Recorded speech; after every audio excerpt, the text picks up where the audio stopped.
physics faculty from QLS Academy. Today we are going to study about the introduction of work and energy. So let's start with our today's lecture. First topic is obviously introduction. In the previous few chapters we have talked about ways of describing the motion of objects, the cause of motion and gravitation. Another concept that helps to understand and interpret many natural phenomena is work.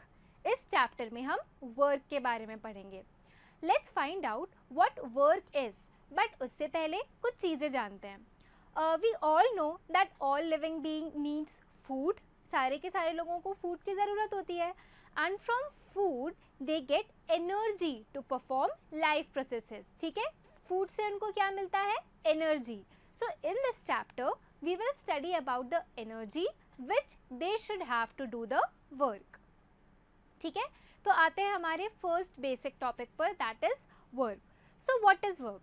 Let's study about the work with this example. When you study for exams, what do you do? You learn chapters, make notes, revise subjects, etc. etc. In short, you work hard, right? Teachers भी हमें बोलती हैं कि work hard for exams. But if I tell you कि this work is not the type of work we want to talk in physics, हम physics में इस work को work नहीं बोलते हैं, then ये वो work नहीं है जिसके बारे में हम physics में बात करते हैं. This is different. How? Let's see. एक एग्जाम्पल लेते हैं. आप माउंटेन के पास जा रहे हो, ठीक है, and you push a rock. आपने एक रॉक थी, आपने उसको धक्का दिया. The rock doesn't move. ठीक है, तो आप बोलोगे कि आपने तो बहुत सारा धक्का दिया, बहुत ज़्यादा जोर लगाया, बहुत थक गए, बहुत वर्क किया है. लेकिन जब आप फिज़िक्स से पूछोगे तो फिज़िक्स कहेगा कि नहीं, अगर रॉक मूव नहीं हुई है तो हमारा वर्क नहीं हुआ है. उससे कोई फ़र्क नहीं पड़ता कि आपने कितना भी इनपुट दिया हो. अगर आपको आपके इनपुट का आउटपुट ज़ीरो मिला है तो वर्क डन भी ज़ीरो होगा. ठीक है. Now if your friend comes, ठीक है, आपका दोस्त आ गया and he also pushes the rock along with you. अब अगर आप दोनों ने रॉक को धक्का देना शुरू किया and then the rock moves. जब रॉक मूव हो जाती है कुछ डिस्टेंस तक, तब क्या बोलेंगे हम? then we will say that work has been done. ठीक है, पहले आप धक्का दे रहे थे तो रॉक मूव नहीं हो रही थी, वर्क नहीं हो रहा था. अब रॉक मूव हो रही है, मतलब वर्क हो रहा है. ठीक है. नाउ नेक्स्ट टॉपिक पर आते हैं, that is scientific concept of work. अब तक आपको ये समझ में आ ही गया होगा कि फिजिक्स की लैंग्वेज में वो क्या है और क्या नहीं है वर्क. ठीक है, इसी डेफिनेशन में अगर मैं आपसे पूछूं तो आप कैसे डिफाइन करोगे, इसकी डेफिनेशन क्या दोगे आप? आप एक डेफिनेशन एंड एक प्रूफ से डिफाइन करोगे. कैसे? Like this. Let's take a constant force F. हमने एक फोर्स लिया F and that is acting on an object. ठीक है, and let the object be displaced through a distance S. आप देखो इस इमेज में हम फोर्स दे रहे हैं F और S डिस्टेंस में जो हमारा ऑब्जेक्ट है वो मूव हो रहा है. ठीक है, and it is moving in the direction of force. Figure में देखो. Now let W be the work done. जो भी हमारा हो रहा है वो वर्क, उसको हम W मानते हैं. We define work to be equal to the product of force and displacement. मतलब कि वर्क इज इक्वल टू जो हमारा फोर्स हमने लगाया है वो इनटू डिस्प्लेसमेंट. जो ऑब्जेक्ट हमारा कितने डिस्टेंस तक मूव हुआ है उसको हम डिस्प्लेसमेंट बोलेंगे. सो फॉर्मूला क्या निकलता है? W is equals to F into S. ठीक है, और इसकी यूनिट क्या है हमारी? Newton metre. और एक और इम्पॉर्टेंट पॉइंट क्या, कि work has only magnitude not direction. अगर मैं आपको वर्क बता दूंगी तो आप सिर्फ उसका मैग्नीट्यूड निकाल पाओगे, आप उसकी डायरेक्शन नहीं निकाल सकते हो. ठीक है.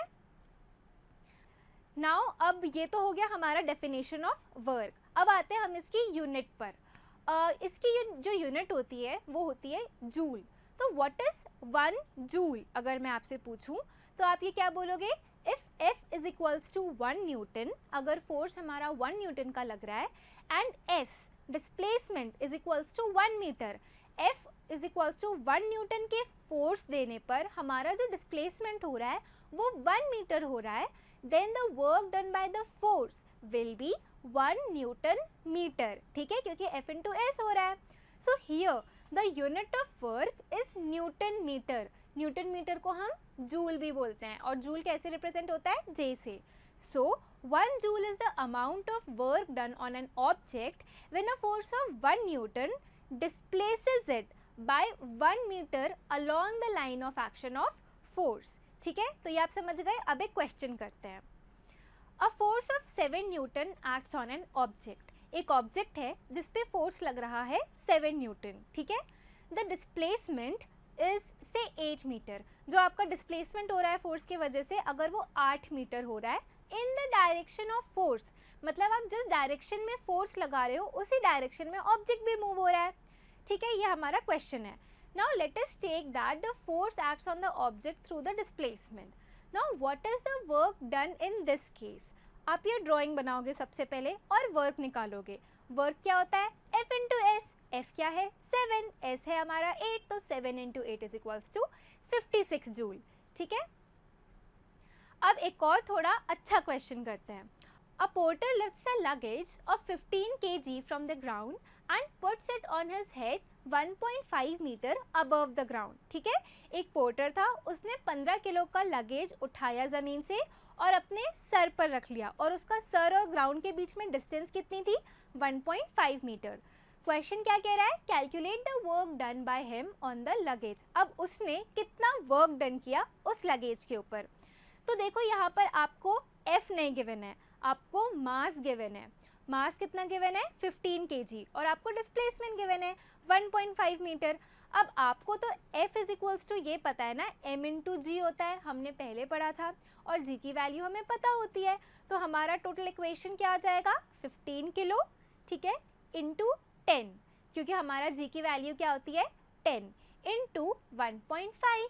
तो हमारा आंसर क्या आ जाएगा, total 225 kg metre square upon second square. अब अपन इसको ऐसे भी कैसे लिख सकते हैं, 225 newton metre. Newton metre is equals to joule. तो आंसर क्या आ गया, 225 जूल. मतलब हमको मास गिवन था, मास से हमने अपना फोर्स निकाला, और फोर्स से हमने अपना वर्क निकाला, ठीक है. अब आगे वाला टॉपिक पे आते हैं, that is types of work. ये तो हो गया हमारा वर्क. अब इसके टाइप्स क्या होते हैं. So there are total 3 types of work, positive work, negative work and zero work. Positive work क्या होता है, it is the work done in the direction of displacement. आप ये फिगर P देखो, इसमें जो हमारा फोर्स इस डायरेक्शन में लग रहा है, तो हमारा ब्लॉक भी उसी डायरेक्शन में मूव हो रहा है. मतलब जिस डायरेक्शन में डिस्प्लेसमेंट है उसी डायरेक्शन में हमारा वर्क डन हो रहा है, तो हमारा वो पॉजिटिव वर्क होगा. नेगेटिव वर्क जैसे इसका उल्टा, it is the work done in the opposite direction of displacement. मतलब जिस डायरेक्शन में डिस्प्लेसमेंट हो रहा है उसके ऑपोजिट डायरेक्शन में हमारा फोर्स लग रहा है, हमारा वर्क डन हो रहा है. हम इसको और कैसे लिख सकते हैं, F इंटू माइनस एस, या फिर माइनस F इंटू एस, ठीक है. इसका आंसर हमारा नेगेटिव में आता है. और थर्ड टाइप का वर्क होता है zero work. If the object is not moving even after the application of force, then it is said to have zero work. मतलब आपने कितना भी फोर्स लगा लिया, आपने कितना भी कुछ भी कर लिया, ऑब्जेक्ट नहीं मूव कर रहा है, तो हमारा वर्क जीरो होगा, ठीक है. नाउ अब हम आते हैं एनर्जी पर. वर्क हो गया. Life is impossible without energy, you already know that. Now where do we get this energy from. Energy कहाँ से मिलती है हमको, sun, nuclei of atoms, interior of earth, tidal form में मिलती है, एंड एट्सेट्रा एट्सेट्रा. और जो सन है हमारा, वो बिगेस्ट सोर्स ऑफ एनर्जी होता है. नाउ एनर्जी और कहाँ कहाँ मिलती है. When a fast moving cricket ball hits a stationary wicket, the wicket is thrown away. जब बहुत तेज बॉल हमारे विकेट पर पड़ती है तो हमारा विकेट उड़ जाता है, ठीक है. तो similarly an object is raised to a certain height gets up capability to do work. So ये कैपेबिलिटी क्या होती है, ये जो कैपेबिलिटी होती है ना कोई भी काम करवाने की, इस कैपेबिलिटी को हम बोलते हैं एनर्जी, ठीक है.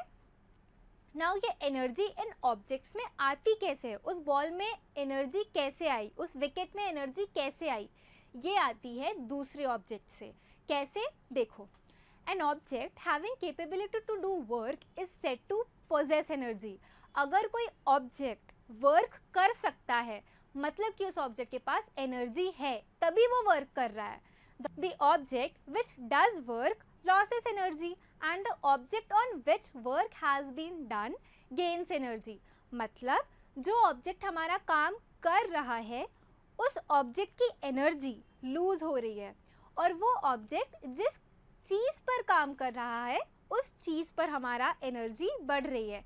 मतलब जो बॉल होती है, बॉल के पास एनर्जी है, बॉल ने एनर्जी विकेट को दी, तभी तो हमारा विकेट उड़ा. तो हमारी जो बॉल है उसकी एनर्जी लूज हुई और जो हमारा विकेट है उसके पास एनर्जी गेन हुई. ठीक है, तो एनर्जी हमारी यहाँ से यहाँ पर ट्रांसफ़र हो गई. Now let's find the explanation. How does an object with energy do work?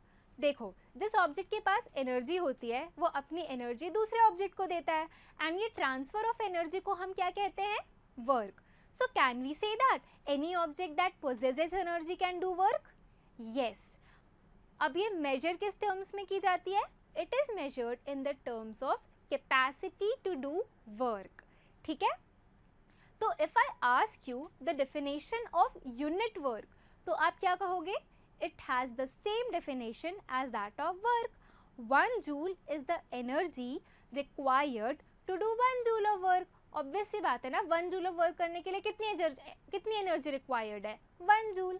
ठीक है, तो ये हो गई हमारी एनर्जी. सो आज हमने क्या क्या पढ़ा? वर्क और एनर्जी की basic definitions. So that was all for today. Thank you so much for watching this video. I hope you enjoyed the learning. And if you have any doubts or query, kindly go to the below link. Thank you.